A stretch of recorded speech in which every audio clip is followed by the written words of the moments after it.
On reprend aujourd'hui avec l'unité, comme je vous ai promis, l'unité de cytokines troubles comportementaux. Donc, nous avons vu auparavant un chapitre qui traite des bases fondamentales sur le fonctionnement du système immunitaire. Nous avons abordé quelques définitions du système immunitaire, les différents organes du système immunitaire, les organes lymphoïdes primaires, secondaires, les différentes lignées du système immunitaire, la lignée myélocytaire, la lignée lymphocytaire, les différents types de cellules, les lymphocytes T, les lymphocytes B, les natural killers. Au niveau de lymphocytes T, nous avons vu les CD8 auxiliaires qui se subdivisent à leur tour en TH1 et TH2. Les CD8 cytotoxiques, donc CD4 plutôt auxiliaires et CD8 cytotoxiques. Et nous avons vu également les T régulatrices. Nous avons vu le natural killer qui appartient exclusivement à la réponse immunitaire innée. Et nous avons vu au niveau de la lignée myélocytaire les différentes cellules phagocytaires, en l'occurrence les monocytes qui donnent les macrophages et d'autres types de macrophages tels que les cellules de Kupffer et d'autres cellules qui dérivent de ces monocytes sanguines. Nous avons vu les mastocytes, les éosinophiles, les neutrophiles, les basophiles, etc. Nous avons abordé également dans le premier chapitre les différents types de réponses immunitaires, la réponse immunitaire innée et la réponse immunitaire adaptative. Au niveau de la réponse immunitaire adaptative ou spécifique, nous avons vu l'immunité humorale et l'immunité cellulaire. L'humorale, ça se passe dans l'humeur et elle interpelle les lymphocytes B qui vont donner des plasmocytes qui vont produire à leur tour les anticorps. Nous avons également vu qu'au niveau de l'immunité spécifique, il y a l'immunité primaire, l'immunisation primaire et l'immunisation, la réponse immunitaire secondaire. Donc la réponse primaire qui se produit en coopération avec la réponse non spécifique et dans ce qu'on appelle les cellules de mémoire. Nous avons dit que la réponse secondaire elle est plus intense et plus vigoureuse que jamais et plus précise. Donc elle est également plus courte. Nous avons également vu les différentes cytokines qui interviennent dans la régulation de l'immunité d'une manière générale. Nous avons classifié ces cytokines à la classe des cytokines qui interviennent dans l'immunité non spécifique et celles qui interviennent dans l'immunité spécifique. On a juste cité les différentes cytokines et on a associé les différents rôles. À la clôture de ce chapitre, nous avons abordé un exemple illustratif de 3 situations différentes, notamment celle d'une agression parasitaire et l'implication de natural killer avec les granules de sécrétion à zéro filtre toxique. Nous avons abordé notre exemple de l'agression virale dans le cas de l'hépatite C à l'égard des cellules des hépatocytes. Et le dernier exemple que nous avons abordé, c'est l'exemple de l'inflammation. Donc aujourd'hui, on reprend toujours avec l'inflammation. L'inflammation est un phénomène bénéfique pour la santé. C'est pas une maladie, c'est une forme de défense de l'organisme. Donc il ne faut pas trop agir pour faire diminuer, il ne faut pas prendre, c'est-à-dire un traitement inadéquat pour faire freiner cette inflammation. Par exemple, lorsqu'on provoque l'inflammation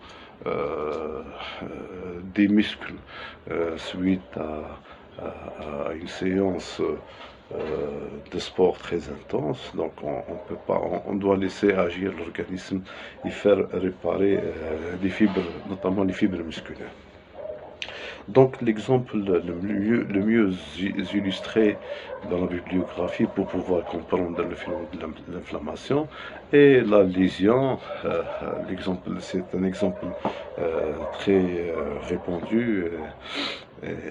C'est la lésion de la peau par suite à l'intrusion d'un clou.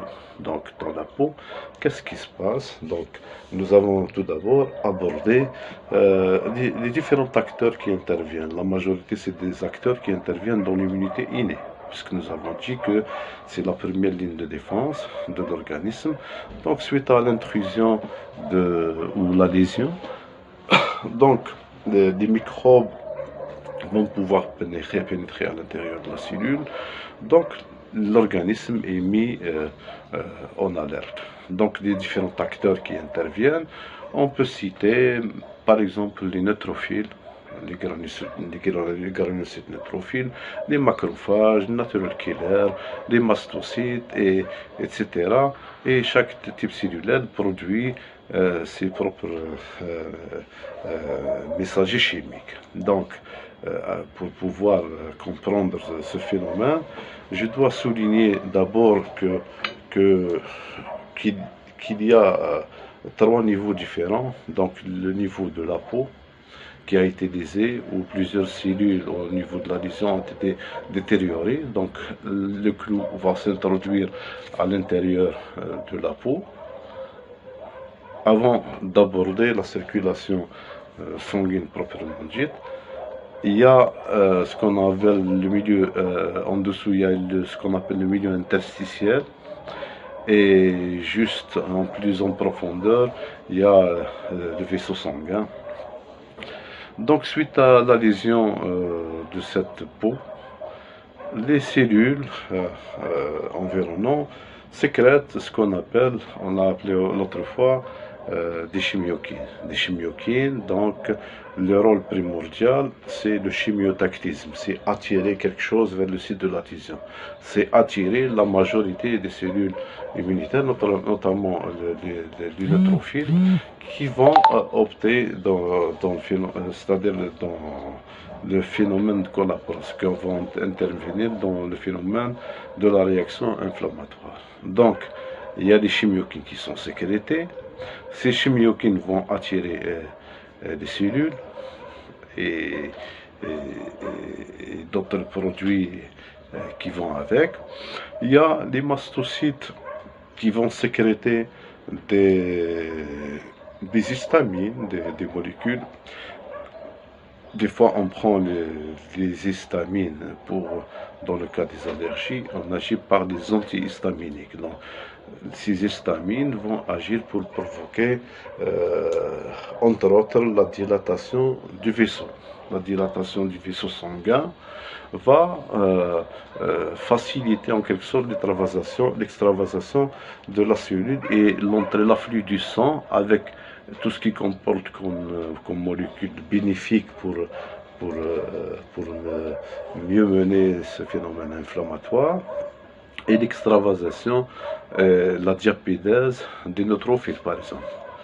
La diapédèse, donc, c'est le fait de faire traverser le neutrophile du milieu intérieur qui est le sang, donc va se fixer sur l'endothélium vasculaire. On suppose ça, c'est le sang, ça représente le sang. Ça, c'est à l'intérieur du tissu. Donc, le neutrophile va se fixer sur l'endothélium vasculaire et va provoquer ce qu'on appelle la diapédèse. Donc, va entrer en se fixant sur des molécules d'adhésion qui sont sécrétées à cet effet, donc se fixer. Des molécules vont faciliter en quelque sorte la tâche à ce neutrophile et le faire balancer jusqu'à l'autre côté de la barrière. Il y a des macrophages également qui interviennent, ils vont sécréter l'interleukine 1, le TNF, etc. Donc, ces interleukine 1 et TNF, ces cytokines, ont un rôle à l'échelle locale et à l'échelle centrale. Donc ils vont agir localement pour provoquer tel processus et agir au niveau central, par exemple, en agissant sur l'hypothalamus pour faire augmenter la fièvre. Donc c'est un phénomène central et qui fait partie justement de la réponse inflammatoire. Donc la fièvre, il ne faut pas trop agir via... Il faut laisser faire la fièvre puisque c'est un phénomène de défense naturelle. Il ne faut pas trop s'affoler lorsqu'on est fébrile. Donc il faut laisser faire le système immunitaire avant de prendre. Il faut que des médicaments doivent être pris au moment opportun.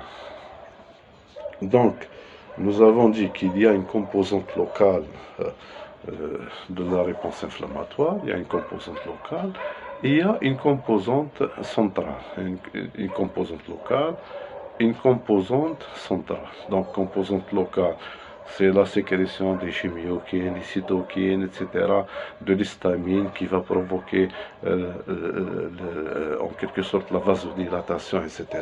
Cette vasodilatation et l'accumulation des constituants à ce niveau, au niveau de la lésion, vont en quelque sorte comprimer des nerfs, des récepteurs des nerfs, ce qui va provoquer par la suite de la douleur.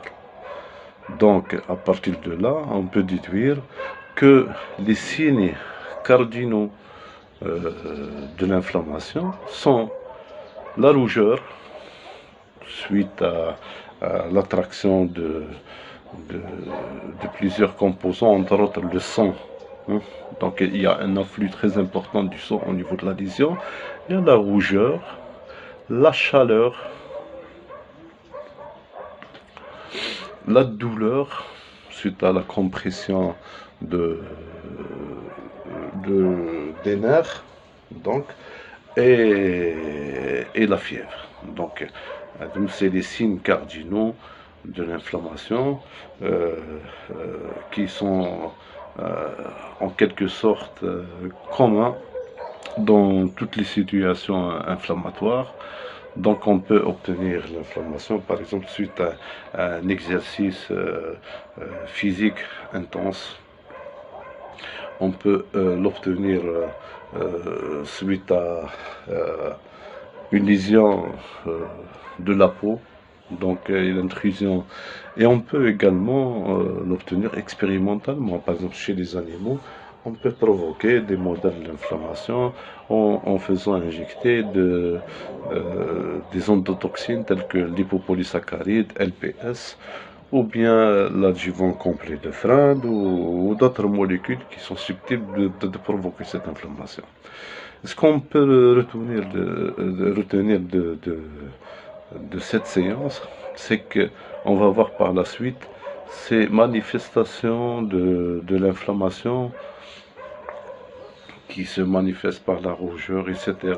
Donc ces manifestations ou ces signes cardinaux de l'inflammation sont associés à...